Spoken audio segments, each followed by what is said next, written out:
Hey everybody, welcome to another episode of Wander and Prepare. Today we're going to be doing another knife review, and some of you may remember this knife from a previous video. So this is my Morakniv Companion HD. So little update on this knife. So for those of you that watched that video, one of my commenters told me that the edge on this knife was disgusting. So I actually since then I have reprofiled the edge. And full disclosure, so I have a WorkSharp Precision Adjust Elite, and I could not get the angle, which if I'm not mistaken is 13.5 on the Mora HD. I actually reached out to Mora and asked them, but I was reading that you could also go up to a 15-degree angle, which the Precision Adjust Elite does do. And when I was down to 13.5, it does adjust down to that low, but I was actually sharpening part of my clamp that held the knife. So I reprofiled the edge. So just a FYI, this is not a factory edge, but I think you're going to be excited for the results on this one. At least I'm excited to see what it's going to do. All right, so let's start out with, well, let's talk about the knife first off. So for those of you that are not familiar, the Morakniv, they are a very inexpensive knife. So this thing is literally $30 brand new. I mean, I think honestly I got it for around $27. It is not a full tang knife. It only has a partial tang that comes to about right here.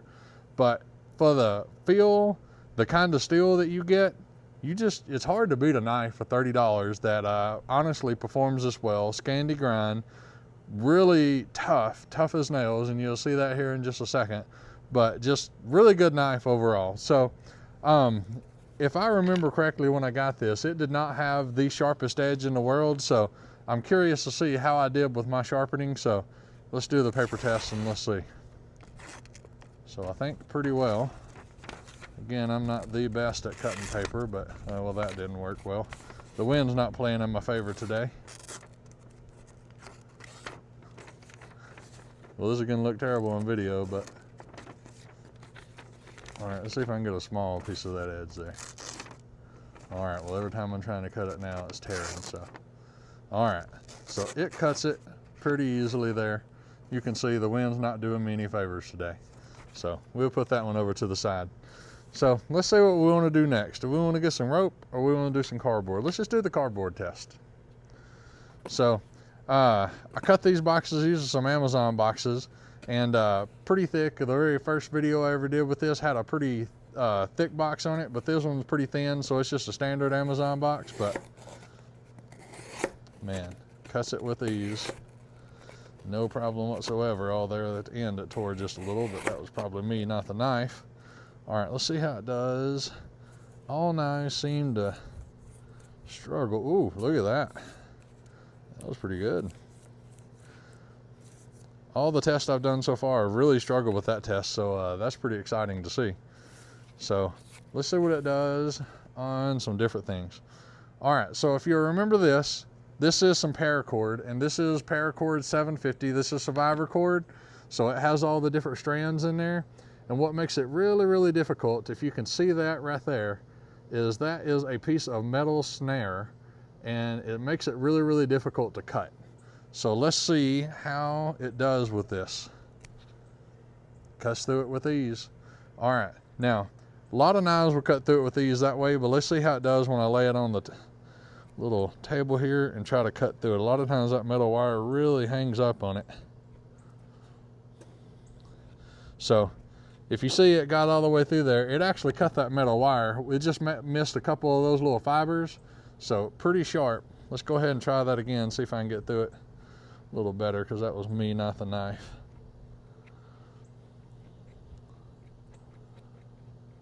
All right, you can feel that. So this is what it's hanging up on now. Oh, actually, it's hanging up on quite a few fibers on there right now. All right, so there you go. Didn't quite get through it that second time, but I could feel what it was hanging up on was actually that metal snare. Let's see if I can soft pull it out. Nope, we went all the way through it. So, all right, let's go up a little bit thicker. So this is not climbing rope. This is just some pretty cheap nylon rope, but let's see. Oh, well, pulled a whole bunch of strands out of it, but cut through it anyway. All right, let's see how it does when I try to slice through it this way.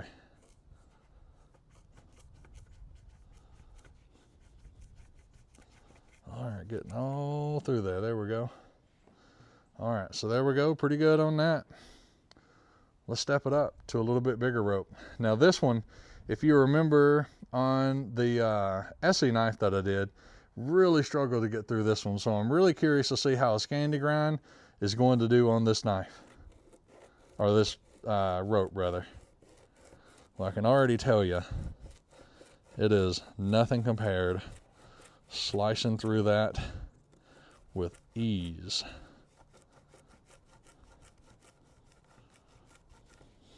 So it is almost all the way through it.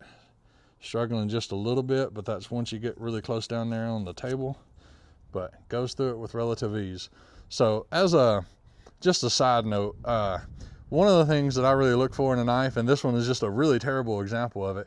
So as you see when I'm cutting like that, you see my fingers really get in the way of that cutting. So I really think a knife should be just a little bit lower than what the handle is. So when you do those tasks, you can actually use that. Because look, if I'm trying to cut down like that, look how much of the knife I'm not able to use. So really looking for a knife that kind of has that angle. A really good example of a good design is the Overland X, or any kind of Overland from TJ Schwartz. He really does a good job of kind of moving that blade down and really making that blade pretty useful. All right, let's step it up to a toe strap and see how it does with this. So, interesting note, when I was getting ready to film this video, this was the knife that I use to cut everything with. And goes through there with ease. Now, I have not tried to do it this way, but let's see how it does. So, sawing on that like crazy, and man, not doing anything to it. So that is definitely interesting, and how well it actually cuts when you go this way compared to when it's laying down. So cuts through a relative ease there, but not razor sharp as in when you're cutting on the table. So let's see how it does with a few zip ties. So this is a really small zip tie. Real easy on that one. A little bit thicker of a zip tie. Man, no problem whatsoever. Let's see if I can cut through it.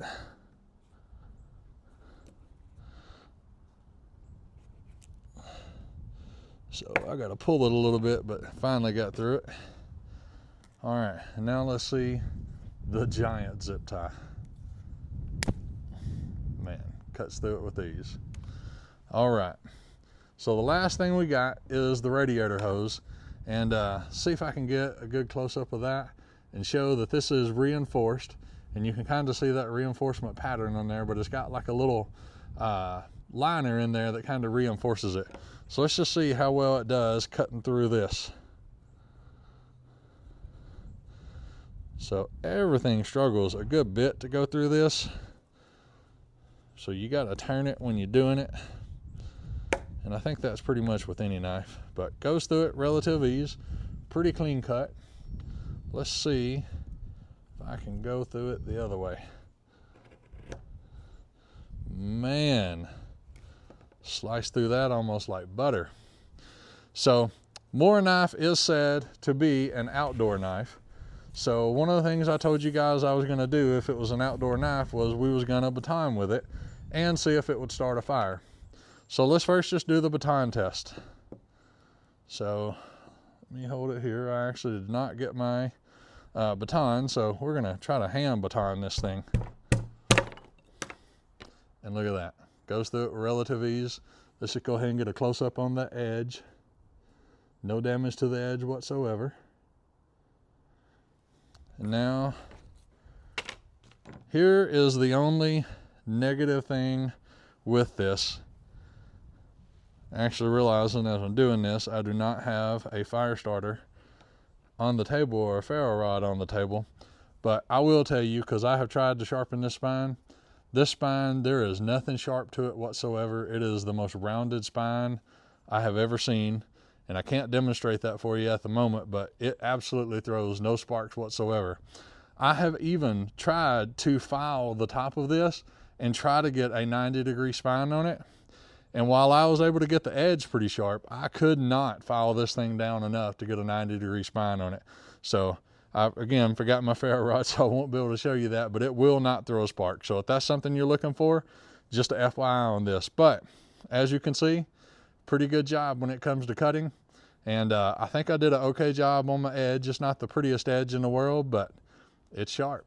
So here you guys have it, the Morakniv Companion HD.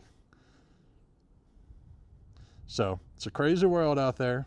Just remember, as we're wandering and preparing, let's do so by faith and not by sight. Thank you guys.